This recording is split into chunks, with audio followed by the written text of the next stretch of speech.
And good afternoon, everyone. Excuse the technical glitches. It's never good when the power just all of a sudden goes out right before you start a webinar. But anyway, here we are. We are the Price Group. We're going to be talking today about creating income for retirement. Our goal is to make your time a great investment.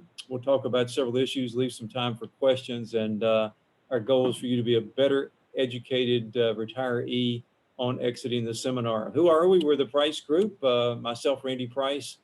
Matt Price will also be speaking today, 40 plus years of experience. We are a fiduciary and 90% of our clients are either retiring or are already retired. Our firm, Stewart Partners Global Advisory, we do operate as a fiduciary. As of very recently, we had 22 plus billion in assets. We're not owned by a bank or brokerage firm. We think that's very important. Our back office, our custodian is Raymond James, no TARP bailout in 2008, member of the S&P 500, very conservatively run firm. And again, they are a vendor of ours. We use them for ancillary services, but we are Stewart Partners, not Raymond James. So few new names on the list. Once again, we are glad you are here. Randy's humble, so I'll brag on him for us, but he's been recognized by Barron's, Forbes, Financial Times for some national recognition. If you're on our email list, you've probably seen our Wealth Coach podcast videos that we publish frequently. Randy and I both, we attended the University of Wharton to obtain our CIMA, Certified Investment Management Analyst designation. We're both certified financial planners. We think education matters in our business. And so with that being said, let's see what we're looking at today. Randy's going to have a little bit of a warm up for our brain. We'll go over what we think is happening in the markets. We'll talk about the top 5 risks of retirement, and we'll talk a little bit about how producing income can help mitigate some of these risks. And then specifically our approach to how we think we are currently helping clients live well in retirement. But before that, why did you attend this webinar? There's probably dozens, if not hundreds of reasons to do that.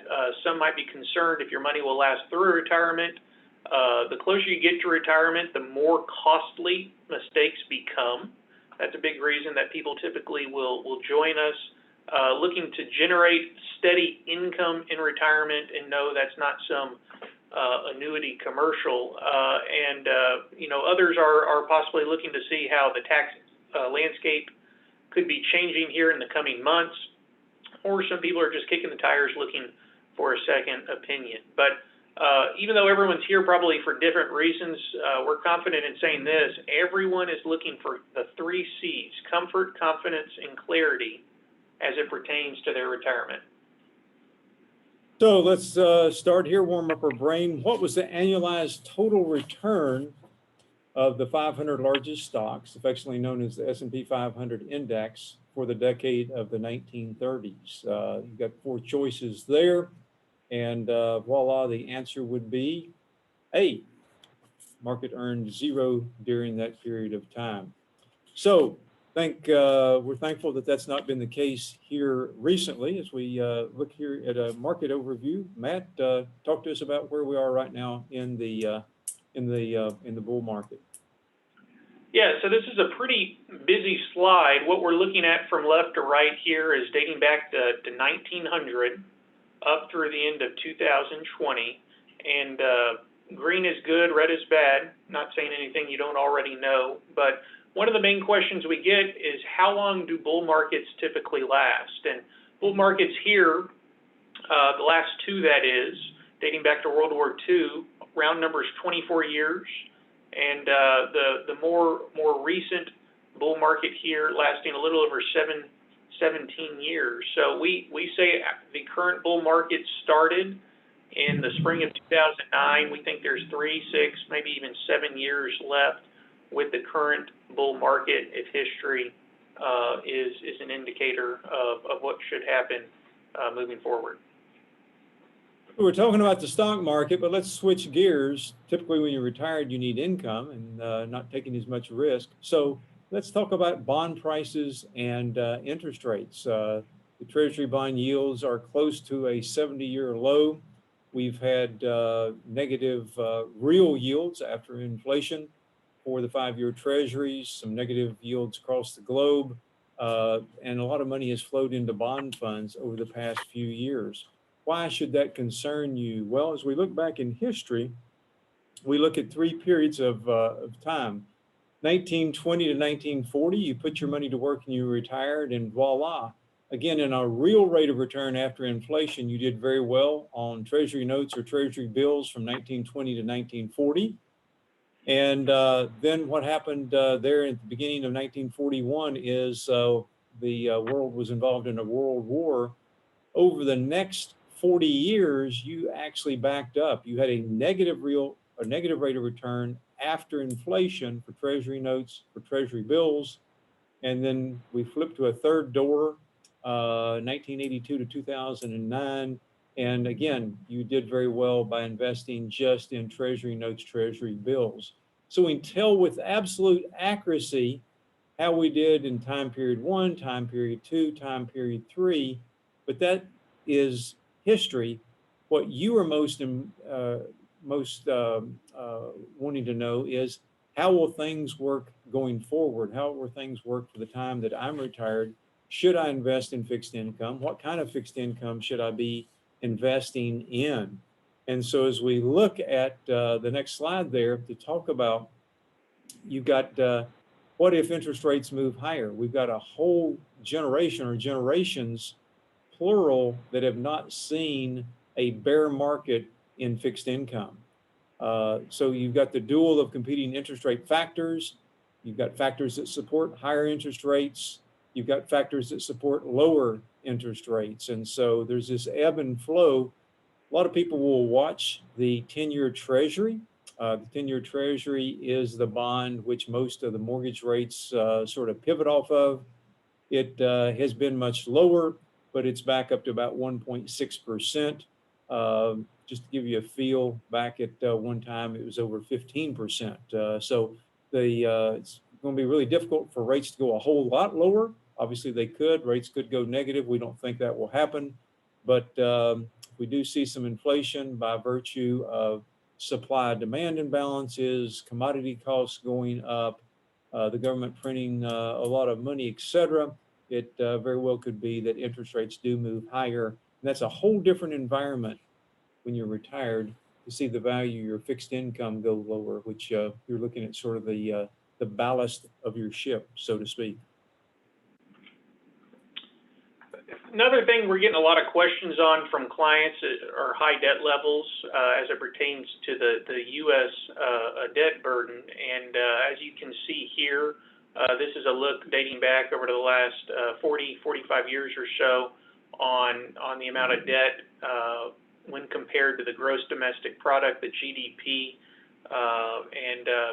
You can see we're at all-time highs. 2020, obviously, during the COVID era, the government was kind of throwing around trillions with a T like it was a rounding error. So we're in unprecedented territory as we speak as to the outcome of how this will play out. But regardless of your opinion on the situation, what we're doing in the short term, it's obviously been good, but we're kind of kicking the proverbial can down the road to where future generations at some point will have to answer for this. But it seems right now, whether you're Republican or Democrat, the amount of debt, it doesn't matter.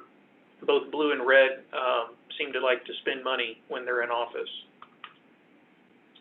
Here's an older slide that we pulled out from middle of last year, and we did that on purpose because this is kind of what we thought was going to happen almost a year ago, and so far it's turning out to be partially, if not all true.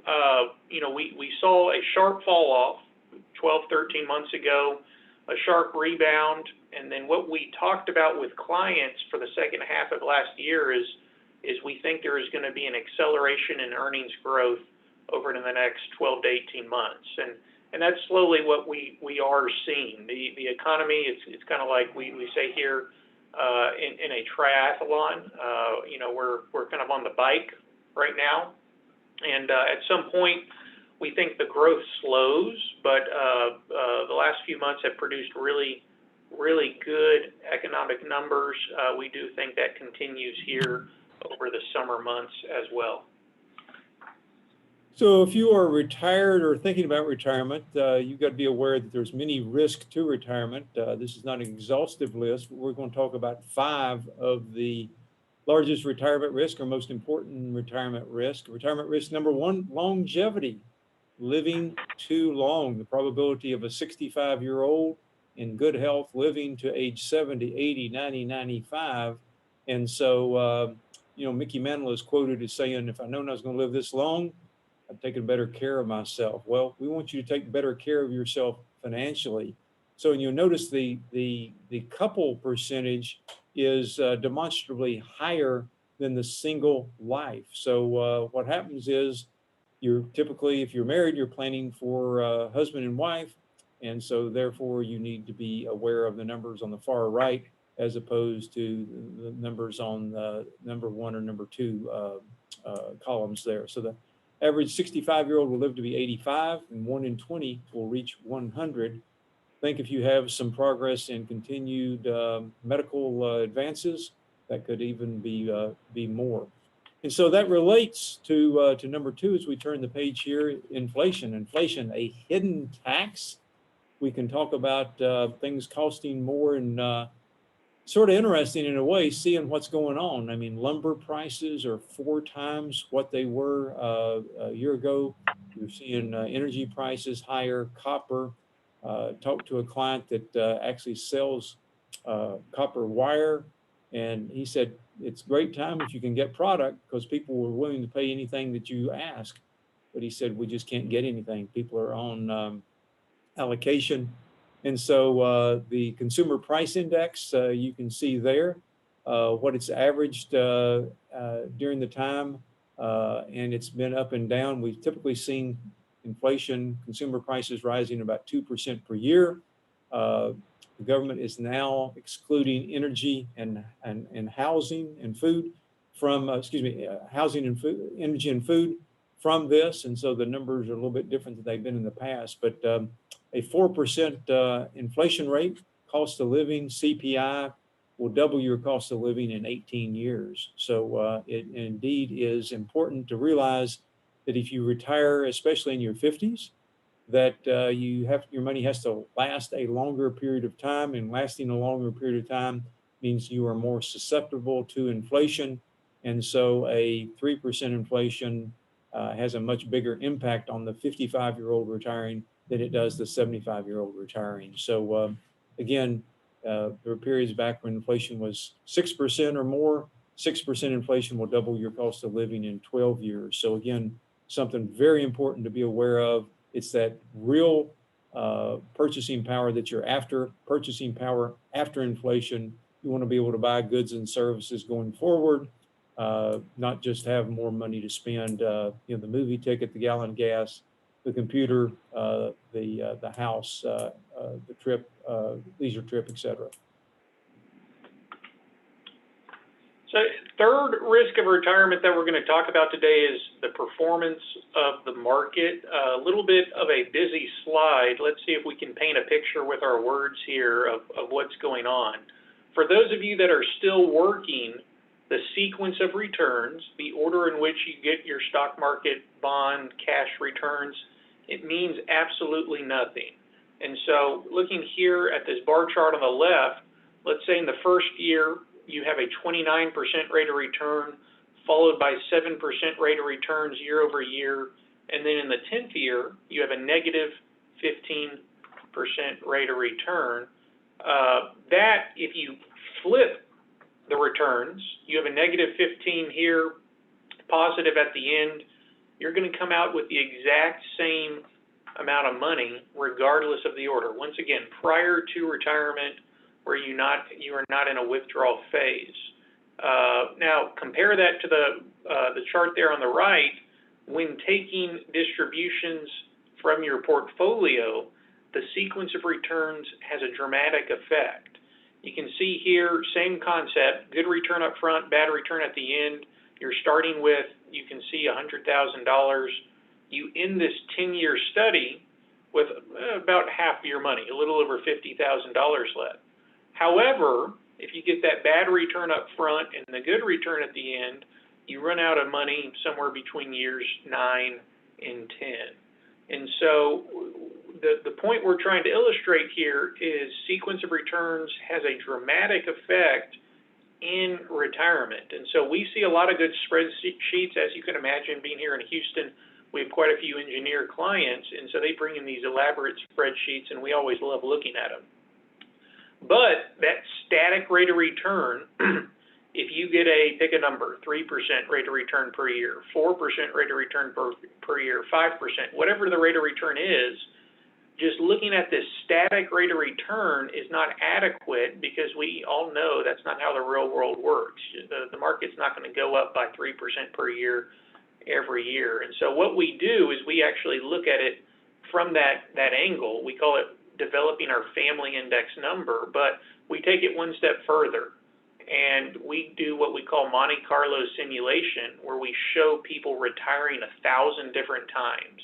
And so what we're doing is we're using different sequences of returns to give us a probability of success that you meet your goals, that you have enough money to live on, if an inheritance for the next generation is a goal, that is left at the end, et cetera. But this is a big piece. It's sometimes a new concept to people, because they've always lived in this world on the left where it means nothing, but it's a change once you do start taking distributions from the portfolio.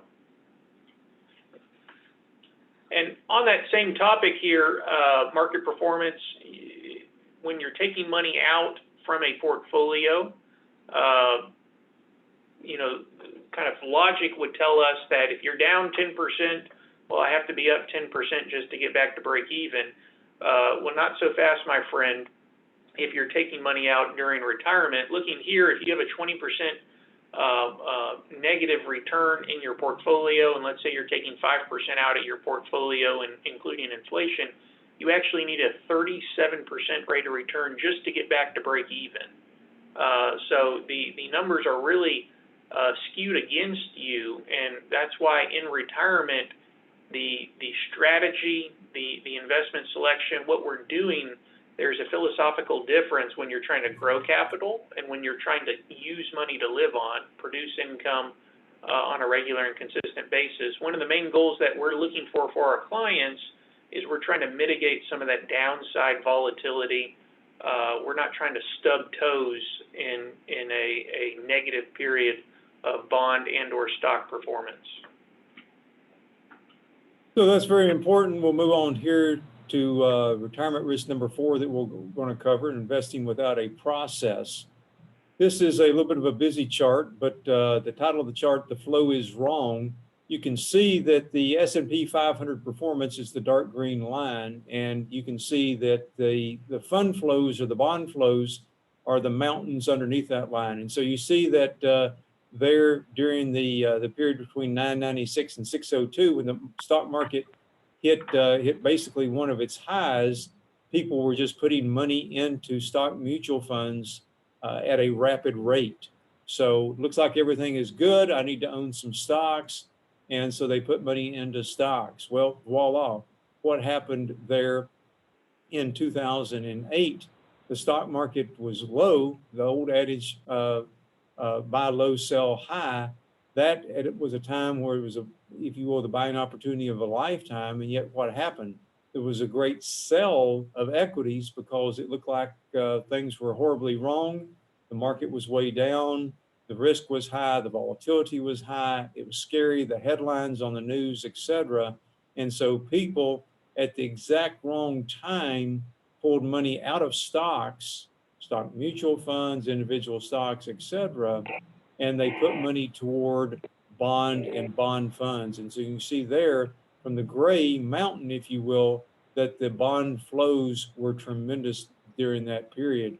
So if you had a process in place, this was a big help in mitigating the knee-jerk reaction of not buying low and selling high, but buying high and selling low, which is obviously not very good, especially during retirement. There was a gentleman named Peter Lynch. He used to work for Fidelity. He's now retired. He ran one of the largest, at one time, the largest mutual fund in the universe.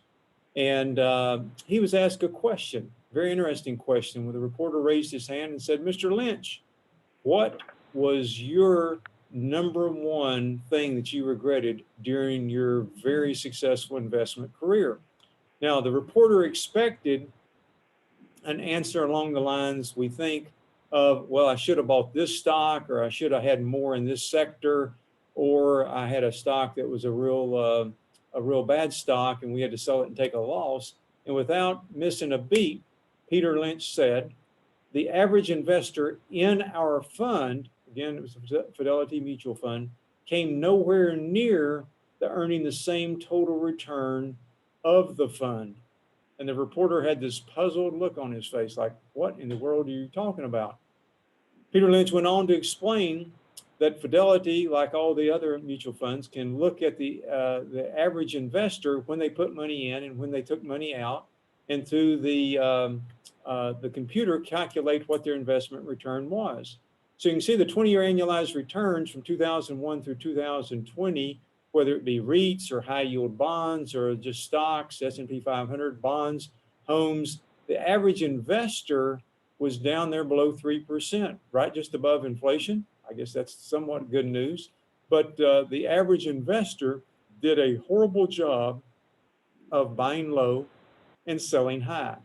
And so time in the market rather than timing of the market are the pivotal takeaways right here. And again, the numbers year over year, this is Dalbar that does this research. And again, I think just such an interesting quote from Peter Lynch.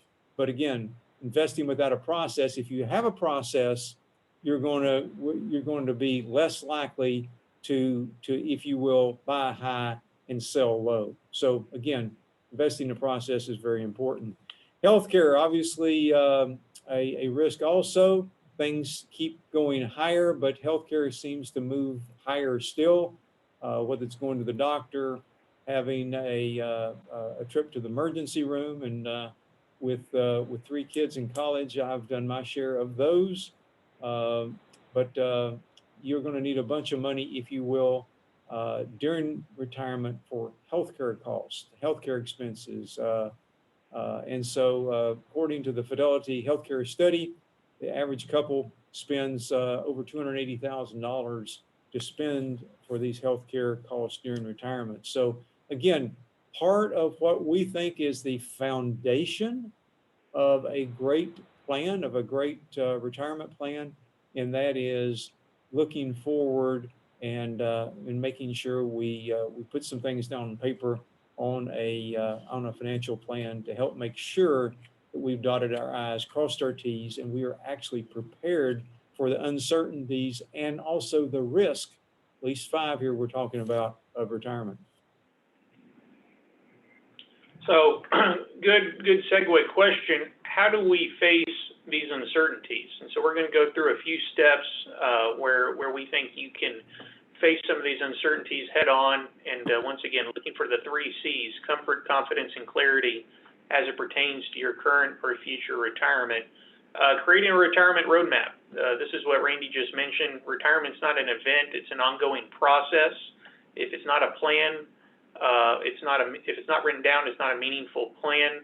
And so what we're trying to solve for here, how much can you spend in retirement? How long will your money last? What rate of return do you need in retirement? And we call our retirement plan a Livewell Plan. Part of the reason we call it that is Randy and I are a little bit cheesy, but we really do want our clients to live well in retirement. And so second piece of that, we already briefly discussed, but we're going to stress test your portfolio.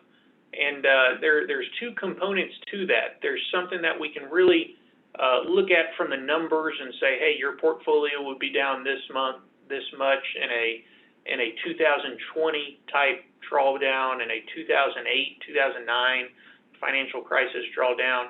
But what's a little bit harder for us to quantify is how you emotionally handle a big drawdown in the portfolio. But Benjamin Graham, who is one of Warren Buffett's mentors, said it best: the essence of investment management is the management of risk, not the management of returns. And so everything we're doing is we're building in these safety valves of trying to help clients protect capital in a down market.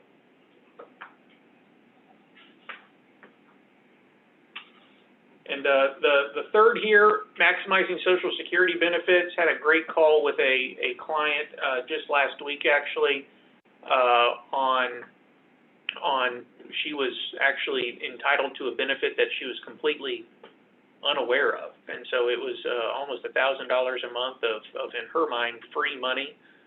So having a process to make sure that you maximize what you've paid into over your career. Some people will tell us, well, it's only a few $1,000s.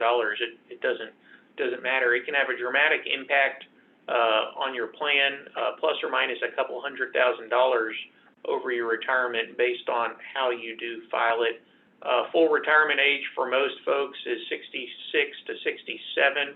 Depending how old you are, you can take a discount, take your benefits up to 62, and then obviously every year you defer up until age 70, you can increase that benefit by 8% per year. But with that being said, there's over 80 ways for a married couple to actually file for benefits, and that's a big piece of our overall Livewell plan. So step number 4, income tax obviously is a big portion of where your retirement income will go. The government says, pay me. And so how can you be a little bit more efficient with regards to saving on income tax? If you have an IRA and you're over 70, you're able to do a qualified charitable distribution where we take money from your IRA and send it directly to the charity.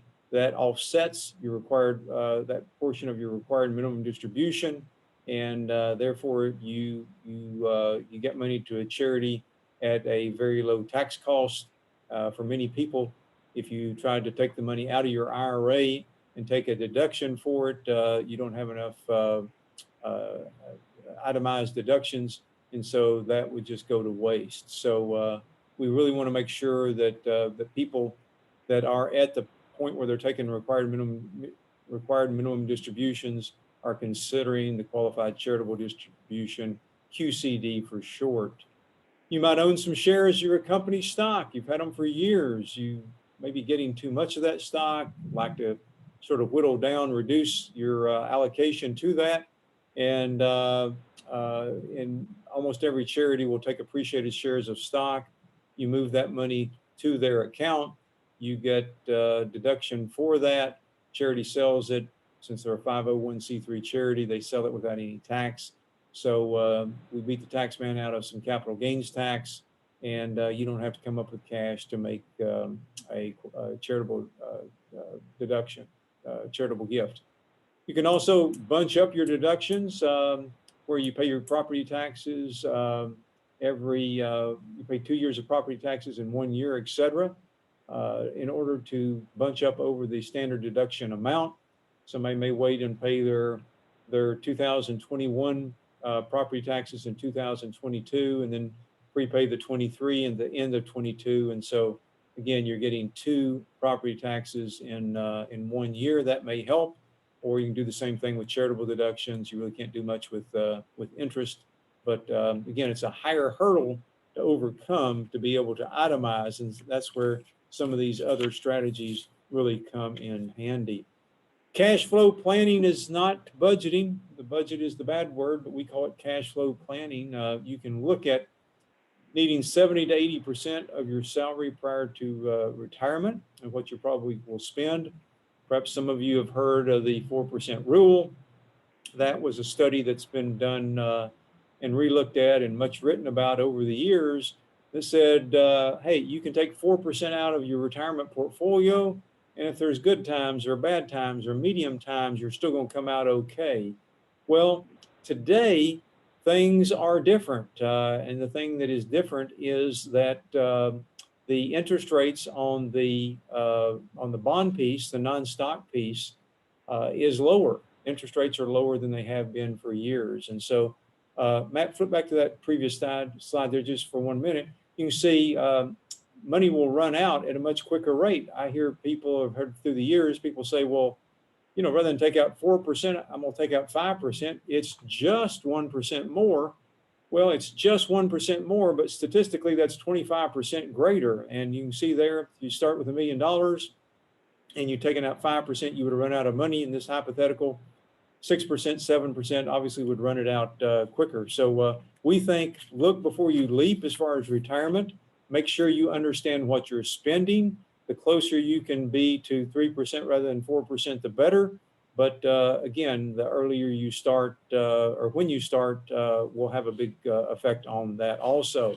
That next slide we've talked about here is 3%, the new 4%. Market performance during retirement will affect your sustainable withdrawal rate. You might have to cut back a little bit or do your extra spending in the rearview mirror when you've had a good year. Again, that's the real value of a process to look at retirement cash flow and to, if you will, take Monte Carlo simulation and put into motion what your factor of success, your percentage of success would be. And so that's why we talk about retirement planning being a process, not just an event. We don't just set it in motion, have it on automatic pilot and go forward. It's something we study and we look at on a regular basis. So next step, we're looking for an income-oriented investment process. We think dividends really, did I say really, matter in retirement. And here, this one statistic, I think, illustrates our point. Looking from 1930 through the end of last year, 41% of the total return of the stock market actually came from dividends. And so just a little bit shy of half of your total return of the stock market over the last number of decades come from those dividends. That's no small rounding error. And so our process, we're actually looking for companies that not only pay dividends, but grow dividends year over year. There's a lot of good research, as you can see here. Companies that grow dividends historically do better over the long term. And also the second thing, equally if not more important for our retired clients, is we like to think of it as a Christmas tree farm. Even if you are about to retire, don't need the income for whatever reason, we reinvest those dividends. And then on top of that, if we can isolate companies that not only pay dividends but increase their dividends year over year, that translates to an increasing income stream for you in retirement, which helps combat inflation, growing expenses, et cetera. So it's kind of a cornerstone of what we do. We're looking for our dividend, not only dividend paying stocks, but dividend growth stocks. And we feel very strong. We're very adamant that this is a key piece for people to be successful in retirement. So your retirement plan should also be looking at long-term care, the possibility that you'll need some help. The average woman will need some either 3.7 years of coverage. Average man will need about 2.2. You can either obviously self-insure, or there are insurance companies that can do that as well. The national median cost for a nursing home private 2020, amazing statistic, up to almost $106,000. Those costs have been going up faster than inflation. Since 2004, they're up over 79%. So again, part of our planning process, and these numbers literally jump off the page at you. And our last step here, consider hiring an advisor. We talked about, we think emotions have really gotten in the way for the average investor. We've talked about mistakes are more costly as you do approach retirement or are in retirement, reducing stress. There's something to be said for more investment options. For certain clients that it makes sense, we'll talk about some private investments or alternative investments.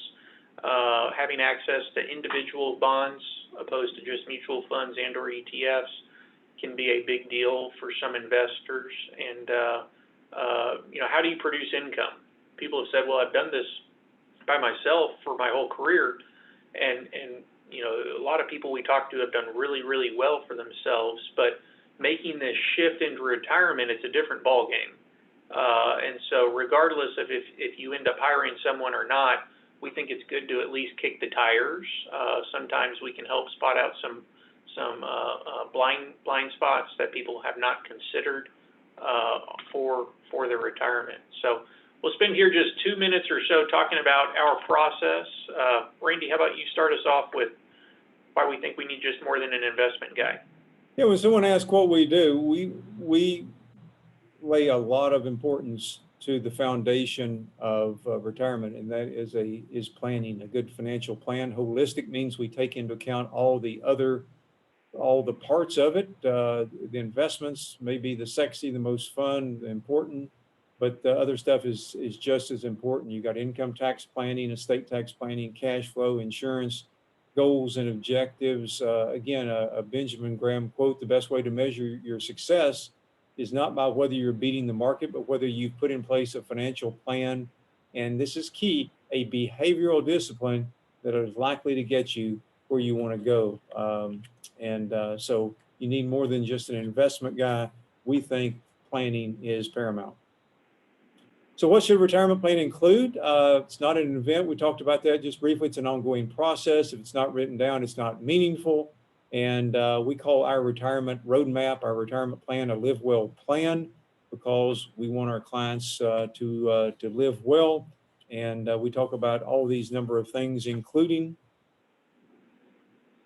our family index number. So this is a piece of it. What rate of return do you need to be, quote, successful to meet your goals? And our base case scenario is, we like to illustrate, here's the least amount of risk you need to take to get from here to there. Now, some clients will come back and say, you know what, I'm not looking for the least amount of risk. We're really trying to grow capital for the next generation. And that's great. We can make changes and create a portfolio around that. But we want clients to at least know, hey, this is the highest probability of success. This is the least amount of risk you need to meet your goals. And so this family index number, it's by no means a max on the rate of return that you can achieve. Some years we're going to probably underperform it. Some years we may outperform it. One year maybe we get right on top of it. But we want this to be our long-term average rate of return over a market cycle. So call it a 10 to a 15-year period. This is the rate of return we're looking for each family. And this is a peculiar number for each client. So this isn't a cookie cutter, one size fits all. This could be, the Smiths could be neighbors with the Joneses. They could be neighbors, but have two completely family index numbers. So investment process, we've talked some about this. Many people make poor investment decisions when they're under stress. They let emotions get in the way. So we look to add discipline. We look to add income generation as our core principles, preserve assets, generate the level of income, and allow you to spend time in more productive activities that you would enjoy much more. So want to create a Livewell plan. We sit down with folks all the time. We put some time and effort into it to give people an idea of where they are. More importantly, where they're going.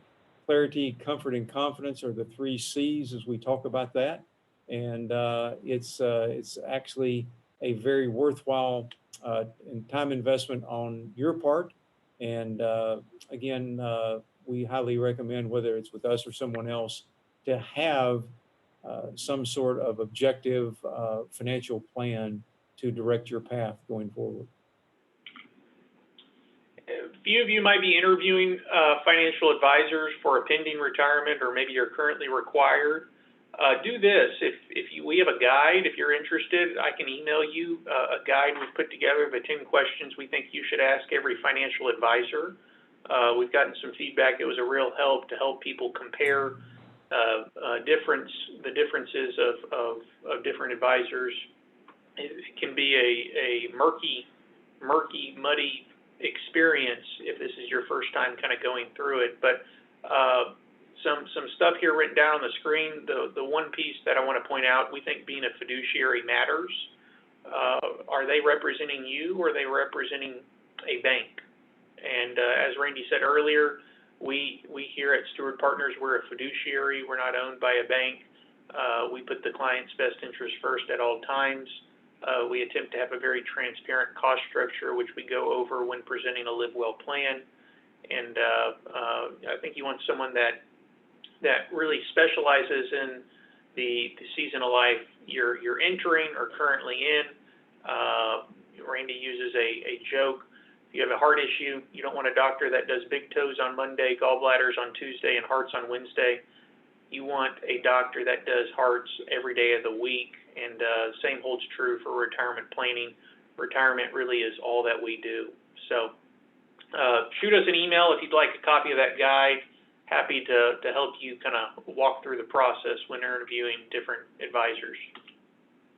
Okay, folks, that's it. We appreciate your time. That's the Price Group there. Matthew Kearns, Tiffany Sleece, myself, Matt, and Melissa Hamner.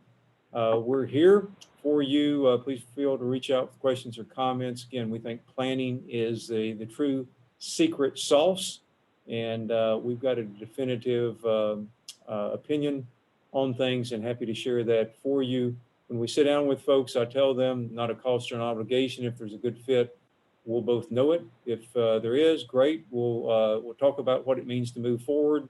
If not, we'll certainly shake hands and part as friends. And our guarantee is you'll leave being a better educated consumer as well as an investor. So from Rainy Houston, for those of you not in town, we again thank you for your time, and hope to hear from you in the near future. Have a great day. Thanks very much.